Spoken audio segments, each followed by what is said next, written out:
Hello, and welcome to Ending Physician Overwhelm. I'm your host, Dr. Megan Mello.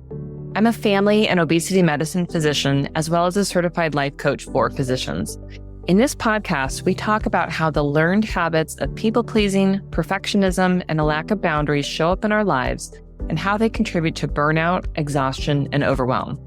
The healthcare system is broken, my friends, but let's not wait for it to be fixed in order to feel better.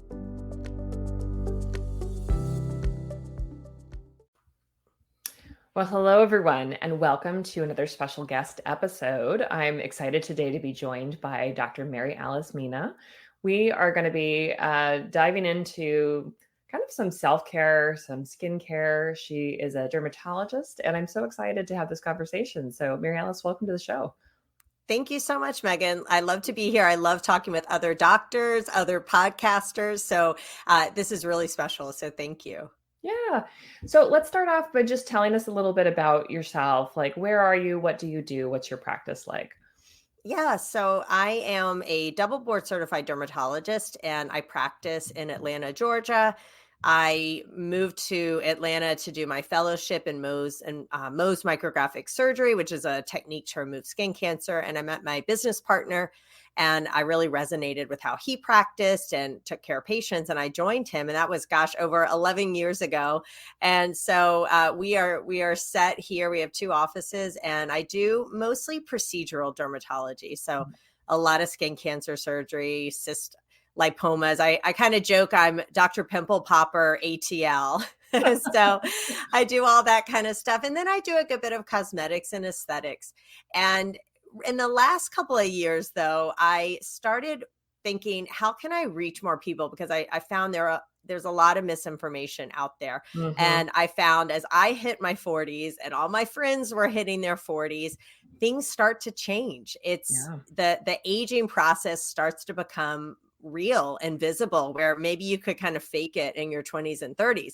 And I was getting a lot of people asking me questions, a lot of confusion, a lot of misinformation. And as much as I love seeing patients in my practice and office, right? Like, you're limited to those quick visits and it's insurance based. And so I started a podcast called The Skin Reel, just to help reach a wider audience and to help give really good information. I know it's hard to see a dermatologist nowadays, and the visits are short, and a lot of people are also consuming their medical or their information on social media. So I thought, I got to be where the people are, where they're trying to get information, and at least be a reasonable voice out there to give people good information. And so I've been doing that now for about 1.5 years. I just hit my 100th episode. And it's a lot of fun, and I hope people are getting some value from it. And, if they're wondering, is that trend really real or whatever, I hope they'll be like, let me go see what Dr. Mina says about it. Oh, that's awesome. Yeah. And as a primary care person, right, I know how hard it is to get people into the dermatologist. And so I'll always have patients come in and be like, I think I just want to go see the dermatologist. I'm just like, oh, what planet do you think we're on right now? I know. It's easy. Yeah. Unfortunately, there's not enough out there of us, and it can be hard to see people. I do think with COVID and telemedicine becoming more mainstream, that hopefully that will also help with this issue, because there are also just these like dermatology deserts, I guess, where there's just not, there's areas of the country where people don't have access to dermatologists. And a lot of this information that I give is something you can kind of consume without having to go and see someone one-on-one too. So many of the questions are, how do I take care of my skin? How do I, aging, all of those things, which you're not going to get a 30-minute visit with a dermatologist to talk about anyway. So I love that. Yeah. So hopefully it's a good way for people to be like, hey, what do I need to know for summer skin? Or how do I take care of my hair in the summer when I'm in the pool a lot and chlorine, just stuff like that. And I base it all off questions that I get from my patients and my friends, and sometimes questions I have personally where I'm like, should I be doing this or should I be using that? So it's a lot of fun. I find that I learn just as much as my listeners half the time, because most of the episodes are interviews. So I have my colleagues on, dermatologists, but we've also branched out nutrition and productivity and things like that too. Yeah. Oh, I love that.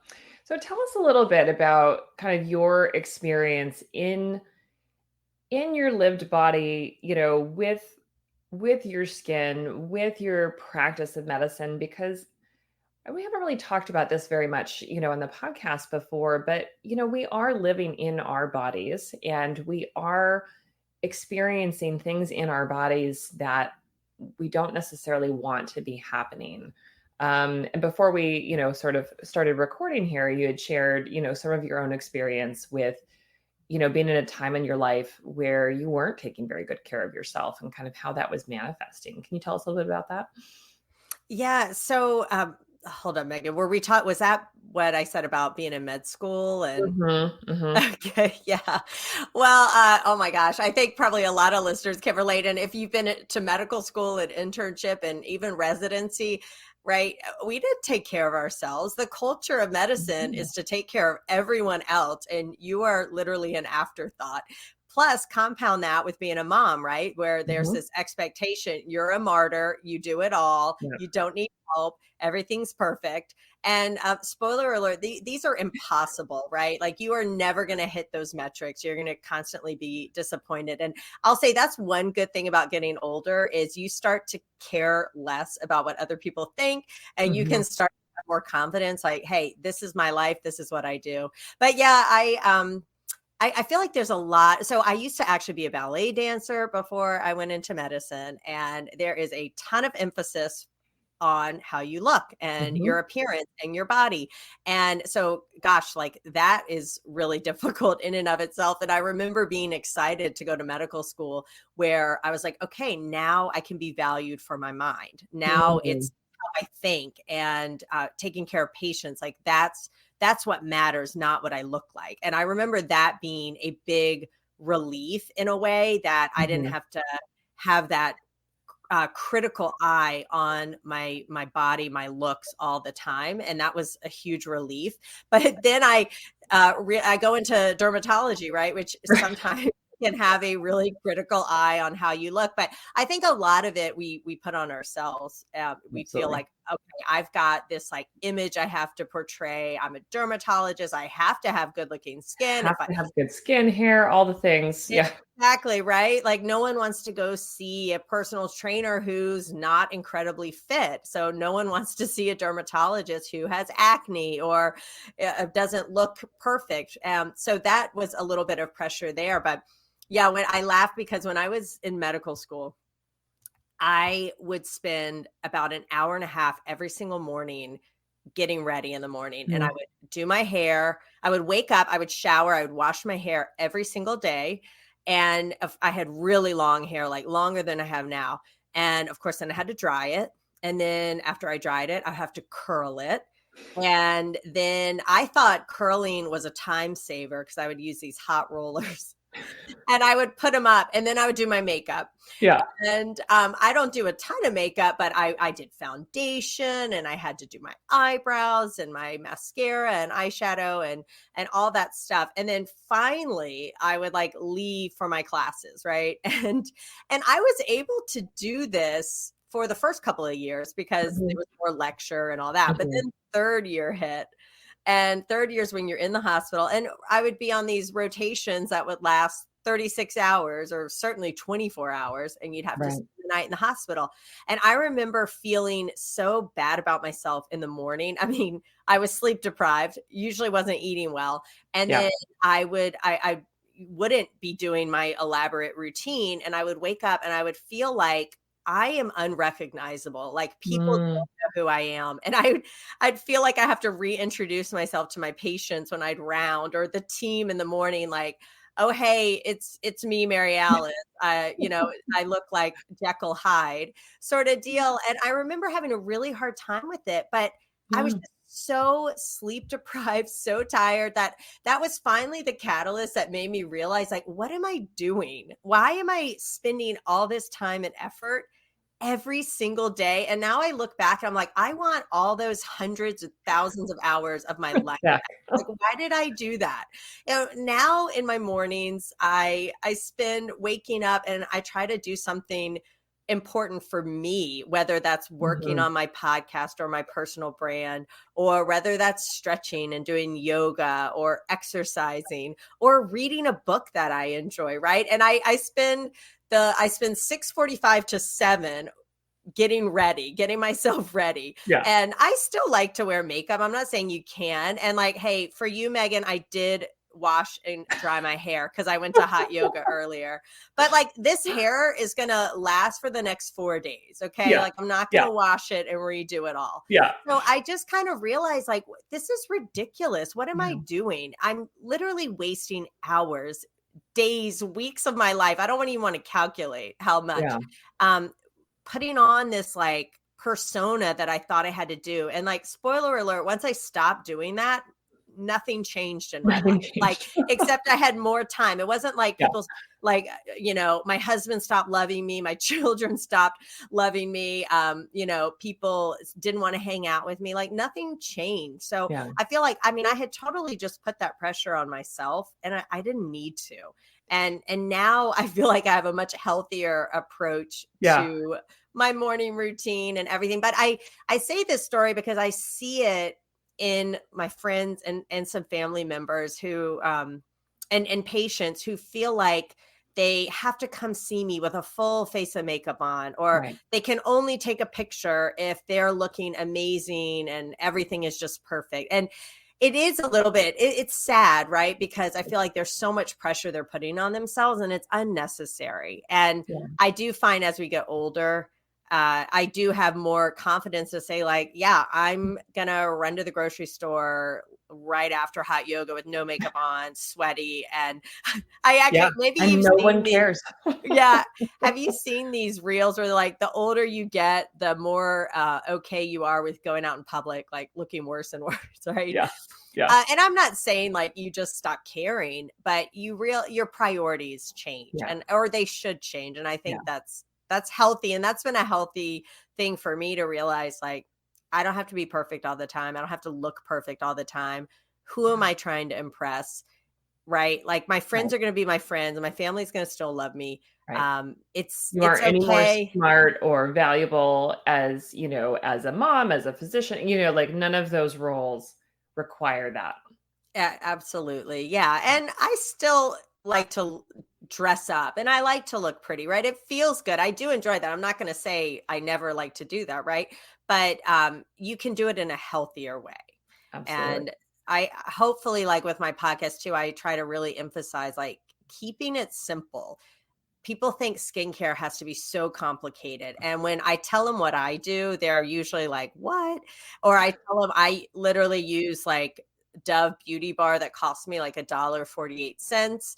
And I've been using that for decades.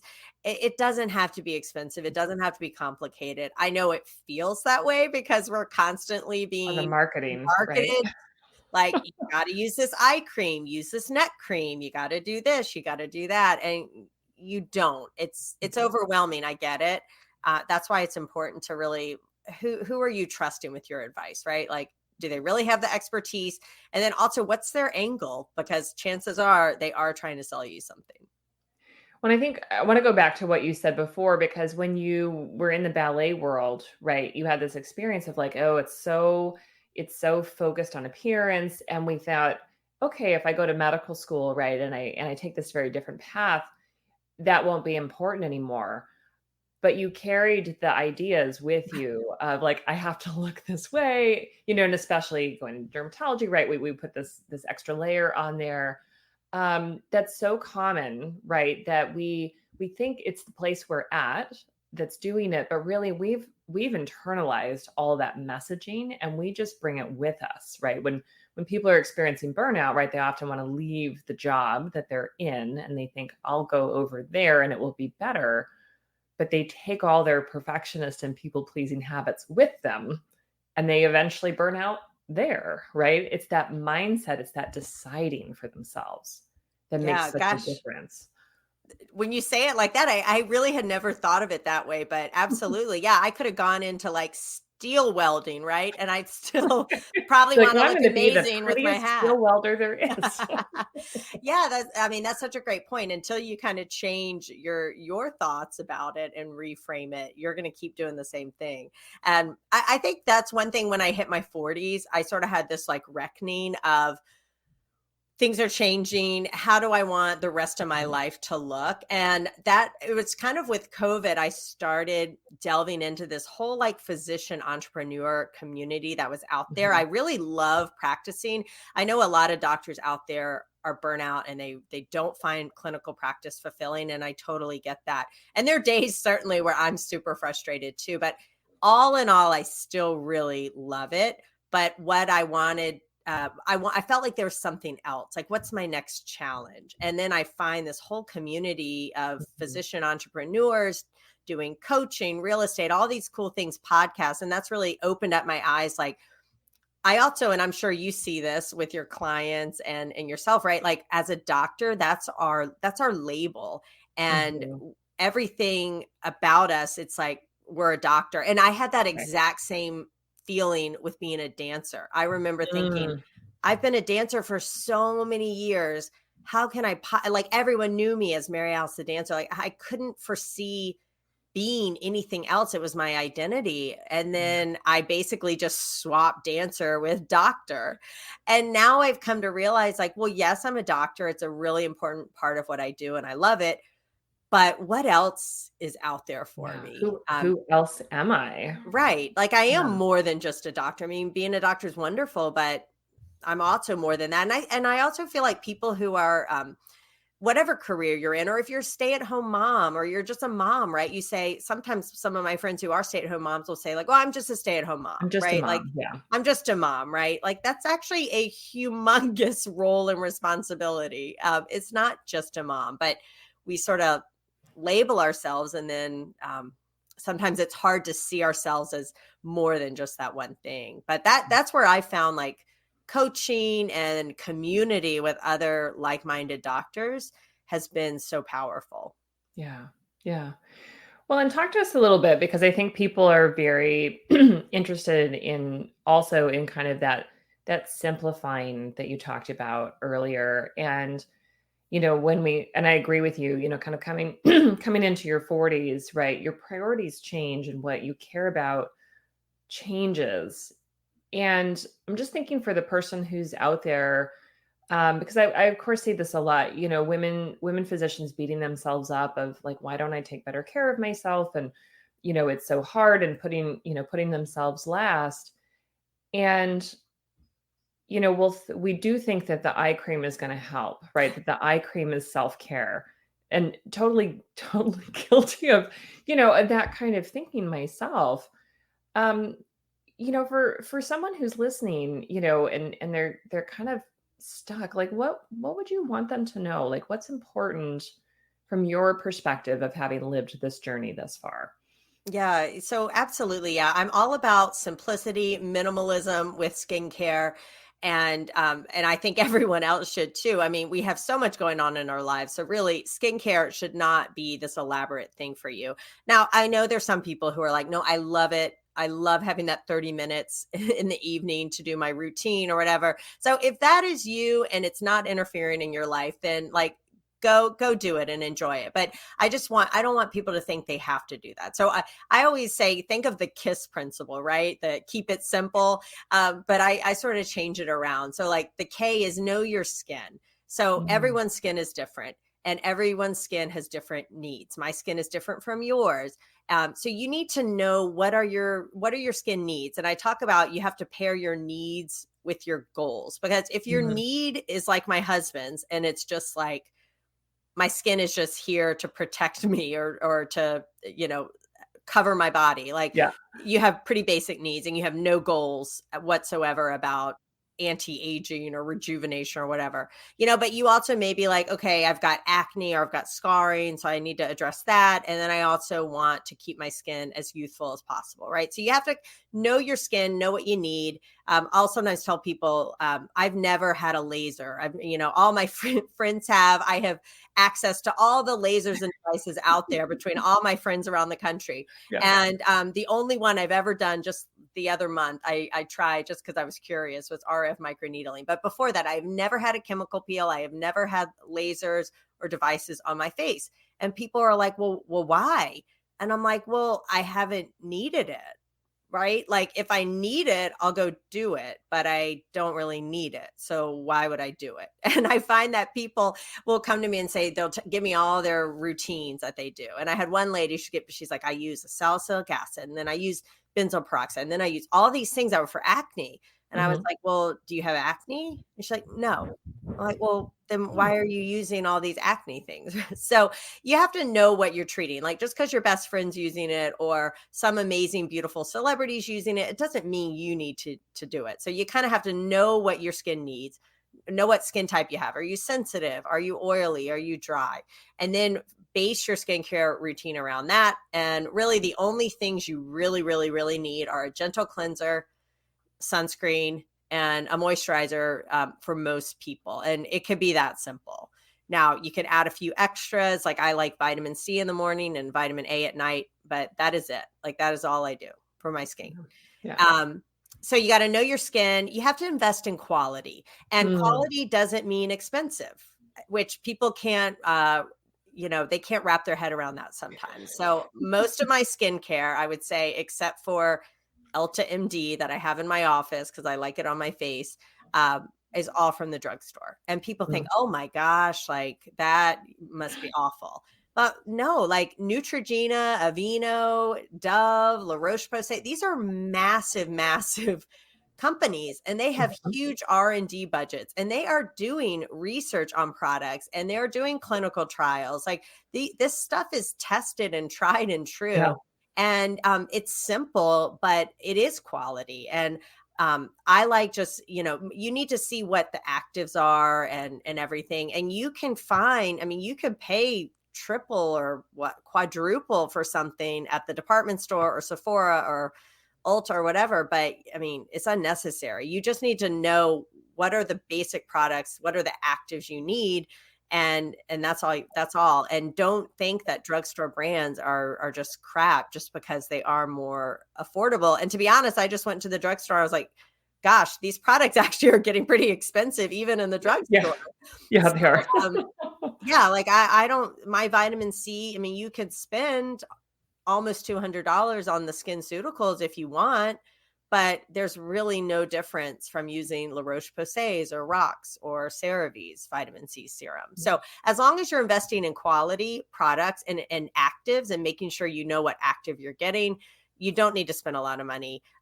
When you're paying double, triple, all that, you're paying for marketing, you're paying for packaging. Mhm. Um, you're not really paying for, don't fool yourself that it's Yeah, that's not more scientifically based to do right. anything special. I hadn't really thought about that, with the kind of R&D side, right? Because of course you do see these tiny brands, that are very expensive and Right. very And well they're marketed. not, yeah, they're well marketed, but are they really doing the science and research? And I used to, I think of this story when I was younger. I had acne and I was really devastated by it. And my dad's a neonatologist and he was trying to manage it.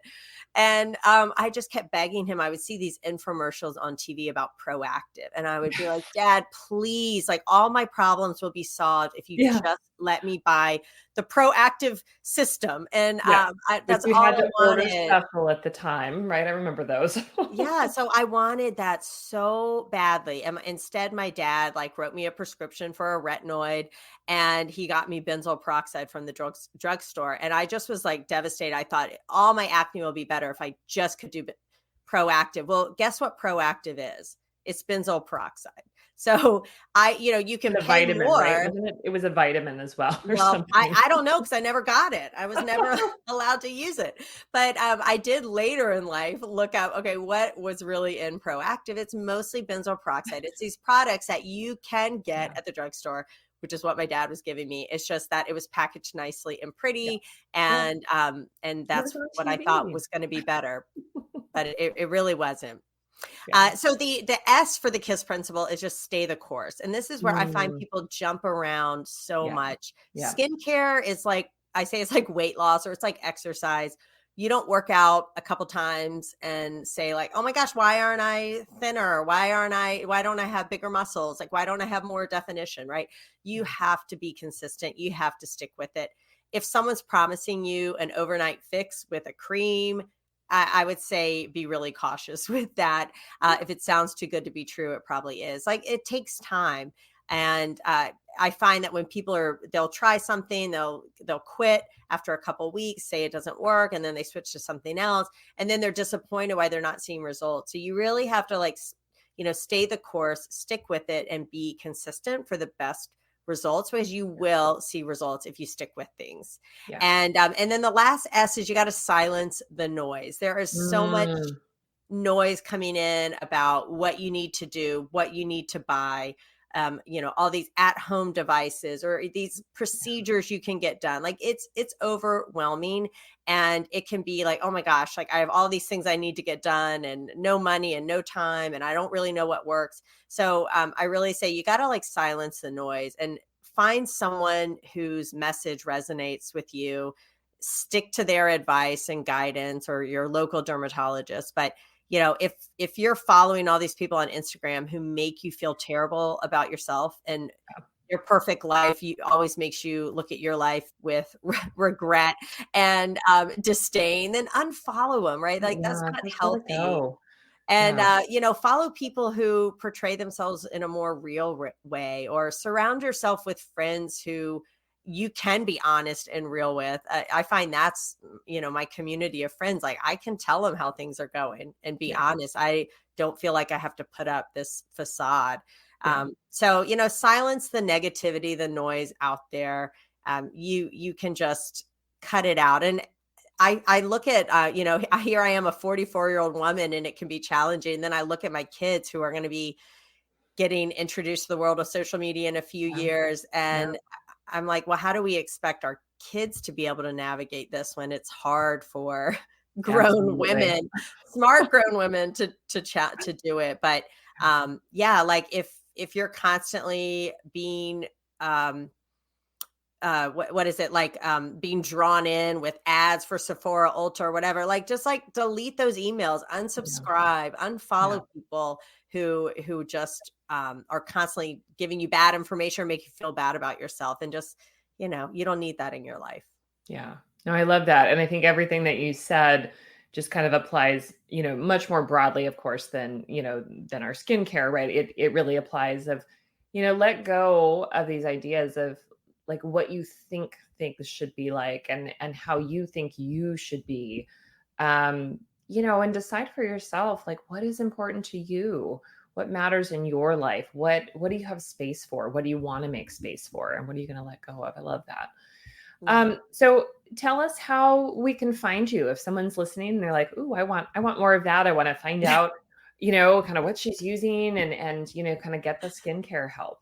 Yeah, all my drugstore hacks and very, very, very basic skincare. So yeah, if you are interested in learning about very basic skincare, you can definitely check out my podcast. It's The Skin Real, and nowadays I have to spell out real for people. It's REAL, real information. And I have a website and then a blog as well. But my handle is at Dr Mina Skin. And if you're kind of like, oh my gosh, I don't know what my skin needs are, my skin type, I have a PDF for people at theskinreal.com/habits. And that can help you kind of delve into what you should be doing based on your needs and your skincare goals. I love that. And we'll share all that in the show notes so people will be able to find it. Mary Alice, thank you so much for joining me today. This has been, I don't know, just a really fun and I think important conversation about, what do we need? What do we have permission to care about, and what can we let go of and take better care of ourselves? So thank you so much. Oh, Megan, this was so much fun. I feel like skincare is just one of those things, like people are obsessed with it, but it can also cause so much stress and anxiety. So I love talking about it, and it was absolute pleasure to be on your show. Great. All right, my friends, that's what we have for you today. Until next time, have a great day. Bye-bye. Bye.